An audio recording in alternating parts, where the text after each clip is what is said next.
Empires are remembered for their armies, their laws, their monuments. Rome is remembered for its roads, Egypt for its pyramids, the Ottomans for their palaces. But Genghis Khan, history's most feared conqueror, built his empire not only with the sword, but with his seed. In the early 13th century, the world watched in terror as the Mongol horsemen descended like a storm upon Asia. Cities that had stood for centuries vanished in weeks. Walls collapsed under fire, marketplaces drowned in blood, and the cries of the dying rose like smoke above the ashes. Yet when the swords fell silent, when the last embers of resistance flickered out, another kind of horror began, quieter, but no less brutal. Women, torn from the ruins of their homes, were paraded before the victors. Some were handed over to soldiers like cattle at market. Others were taken directly into the tents of generals.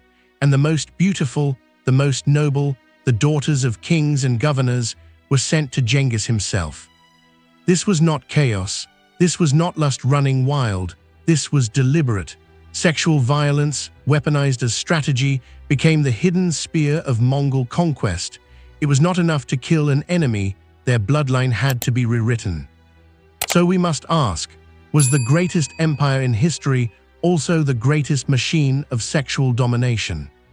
When conquest turns into breeding, where does history end and horror begin? Fade into darkness, a lone rider crosses the steppe. The fire of conquest still burns, but behind it, another fire smolders, one that no historian can ever fully extinguish. To understand the horrors that followed Genghis Khan's armies, we must first step inside the mind of the empire he created. The Mongols were a people forged in hardship. Life on the steppe was brutal. Winters could kill as swiftly as any sword, and survival depended on loyalty, discipline, and unquestioning obedience. From this crucible rose Temujin, the boy who would become Genghis Khan. He was not only a warrior but a lawgiver. When he forged the Mongol tribes into a single force, he bound them under the Yassa, a code of law as ruthless as it was absolute. The Yassa demanded loyalty to the Khan above all. Theft, betrayal, and disobedience were punished with death, and at its heart was a single principle: the will of the Khan was law. Within this framework, women occupied a paradoxical place. Mongol women of the steppe had more freedom than many in medieval Europe. They could ride, manage households, even influence clan politics. But women outside the Mongol bloodline were different. They were not seen as individuals, but as tools of politics, of reward, and of conquest. Persian chroniclers like Artamalik Juvini wrote of how Genghis treated conquered women as spoils, distributing them to his warriors as both gifts and incentives. Rashid al-Din, another historian, described how noble women of defeated kingdoms were often forced into Mongol harems, stripped not only of freedom, but of lineage itself. And in the Mongol worldview, this had meaning far beyond the physical. Erasing the men of a dynasty and seizing its women was not an act of lust. It was annihilation of legacy. A kingdom was not destroyed until its bloodline was consumed. This was not chaos, it was policy, a law unspoken, yet enforced with terrifying consistency. And if noble princesses, once symbols of dynasties, could be reduced to vessels, what fate awaited the countless others, the daughters of merchants, peasants, and farmers? The answer lay in the conquered palaces, where bloodlines shattered in silence. When a city surrendered to Genghis Khan, its gates did not open to mercy. They opened to calculation. The fate of its women, especially its noble women, was decided not by chance, but by design. The chronicles tell us that when the Khwarazmian Empire fell in the early 13th century, its royal women were not slaughtered with the men. They were spared, not from kindness, but from purpose. Princesses who once embodied dynasties were stripped of their crowns, their names erased, and their futures bound to a conqueror who understood that breaking a kingdom's bloodline was more final than burning its walls.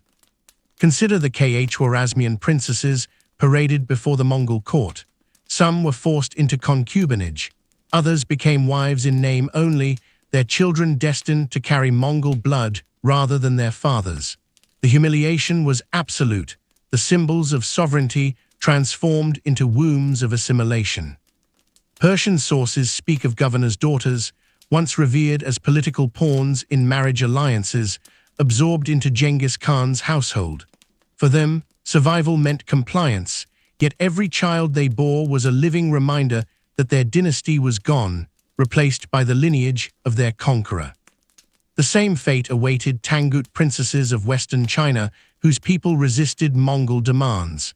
Their rebellion was crushed, their men slaughtered, and their royal women absorbed into the Khan's inner circle. To the world, these women vanished as individuals.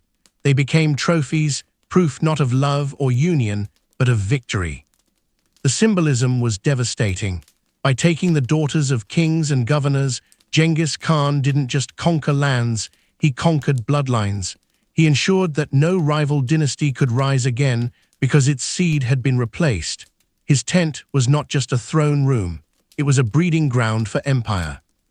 And the emotional weight of this strategy cannot be overstated. Imagine being a princess whose name once commanded respect in courts, suddenly stripped of her status, her body transformed into a tool of erasure. To live was to watch your lineage dissolve, with every child forced upon you. These women became the silent epitaphs of their kingdoms, remembered not as rulers or mothers of dynasties, but as vessels of their destroyer's ambition. But Genghis Khan's policy did not end at palaces or royal courts. It extended to the streets, the villages, the very bones of conquered cities. What happened to the princesses was only the beginning.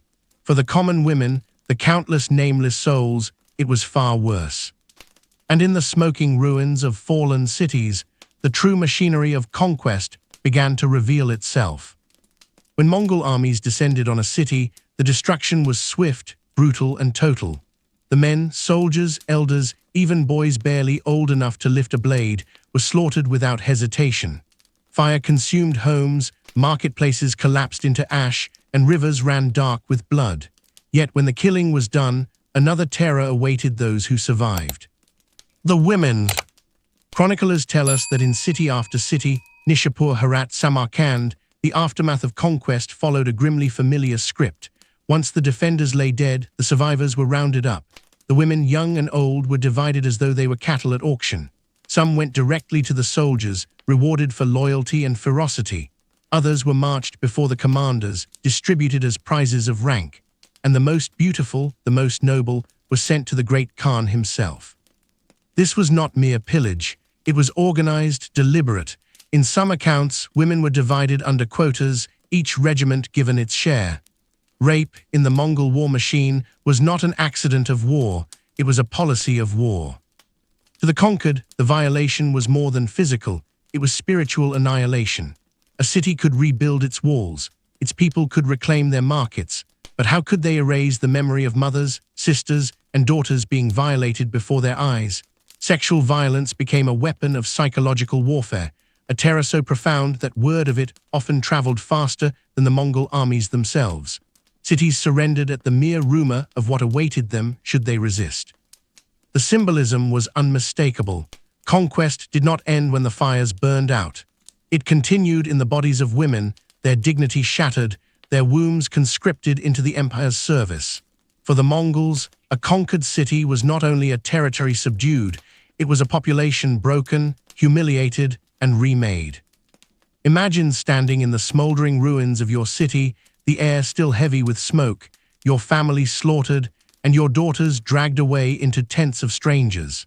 The sword had spared them, but only to subject them to a slower, more intimate destruction. This was conquest written not only in blood, but in flesh.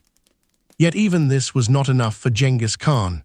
To him, mass rape was only the beginning. Beyond the terror of violated cities, there lay an even darker vision, a deliberate, calculated strategy to seed his empire across generations. And that strategy would outlive even the Mongol Empire itself, etched into the very DNA of humanity. The Mongol conquests were not only about destruction, they were about creation, though not in the way most empires built themselves. Where Rome left roads and aqueducts, Genghis Khan left something far more intimate and far more enduring, his blood. Modern genetic studies suggest that nearly 16 million men alive today carry a Y chromosome traceable back to a single common ancestor in the Mongol steppe, almost certainly Genghis Khan. That staggering figure is not the byproduct of romance or accident. It is the scar of a policy. For Genghis, sexual domination was not indulgence, but strategy. He and his generals claimed royal women, noblewomen, and countless commoners, spreading their lineage across Asia. Harems swelled not with lovers, but with captives. Military brothels operated as part of the war machine, places where enslaved women were forced into service for soldiers who had already been promised flesh as a reward for loyalty. In this system, women were transformed into instruments of empire. Every child born to them was a living conquest, proof that another bloodline had been erased, another people absorbed. While cities were destroyed with fire and iron, dynasties were dismantled with seed and womb. This was empire not only built by death, but by forced birth. Each act of rape was both an atrocity and an investment in a legacy. The Mongol Empire was not only expanding outward, it was digging itself into the genetic memory of its victims, ensuring that long after its cities crumbled, its blood would remain. The contrast is chilling. In war, the Mongols were merciless, slaughtering entire populations without hesitation. But in peace, they turned their attention to the quieter violence of control, forcing women into concubinage, seeding dynasties that could never rise again because their heirs bore Mongol blood. And this strategy succeeded. From the Persian plains to the steppes of Central Asia, from China to Eastern Europe, the blood of Genghis Khan spread like wildfire through generations. His empire collapsed within a century of his death, but his genetic legacy endures to this day, a silent reminder of conquest not by sword, but by womb. Yet even within this empire of enforced bloodlines, darker shadows loomed. For every princess paraded into the Khan's tent, for every concubine forced into his harem, there were thousands more whose stories never made it into chronicles. Women who vanished, nameless and voiceless, into the machinery of empire. And it is in their silence, more than in any record of kings and conquerors, that we glimpse the true horror of Genghis Khan's legacy. History remembers queens and princesses. Chronicles preserve the fates of royal daughters taken into the Khan's harem. But beyond the gilded courts and the palaces stripped bare, there were countless others, nameless women who vanished into the shadows of conquest. Their stories were never written, but their silence speaks louder than any chronicle. The smoking ruins of villages, women were dragged from their homes, their husbands and brothers left dead in the dust. Some were sold into slavery, bartered across the empire like horses or cattle. Others were forced into the endless caravans of Mongol camps, taken as concubines by common soldiers, never to see their families again. For these women, survival meant anonymity. They left behind no names, no epitaphs, only children whose very existence testified to the violence that birthed them. To the Mongol war machine, women were more than captives, they were currency. A general could be rewarded with land, gold, or 100 women, parceled out like coin. Slaves were exchanged along trade routes, disappearing into the markets of Central Asia, Persia, and beyond. Some became servants in noble households, others vanished into brothels, their identities erased as thoroughly as the cities that once sheltered them. The psychological weight of this cannot be overstated. Imagine being a farmer's daughter, ripped from the fields you tended since childhood, forced onto a horse, carried across a land you did not know, to a camp where your name no longer mattered.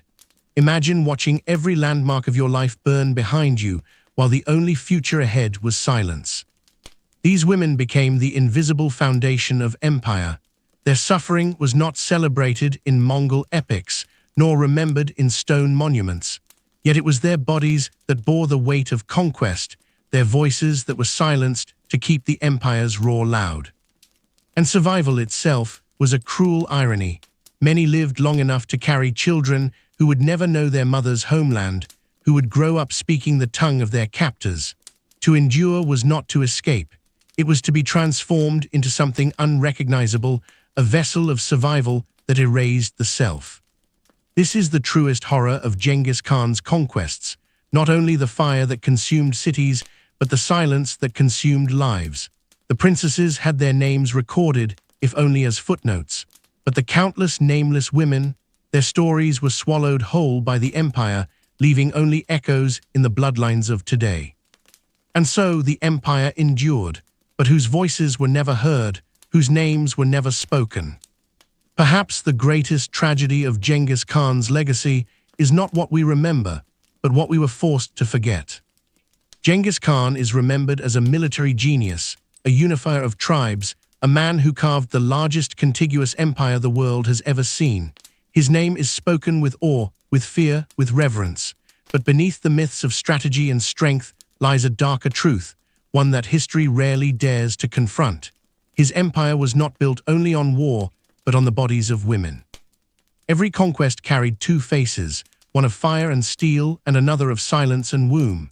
Cities were erased not just through massacre, but through the forced births of a new bloodline. Royal dynasties disappeared, not because their armies failed, but because their daughters bore the heirs of their destroyer. And countless nameless women, peasants, farmers' wives, merchant daughters, vanished into slavery, their identities extinguished, their suffering forgotten.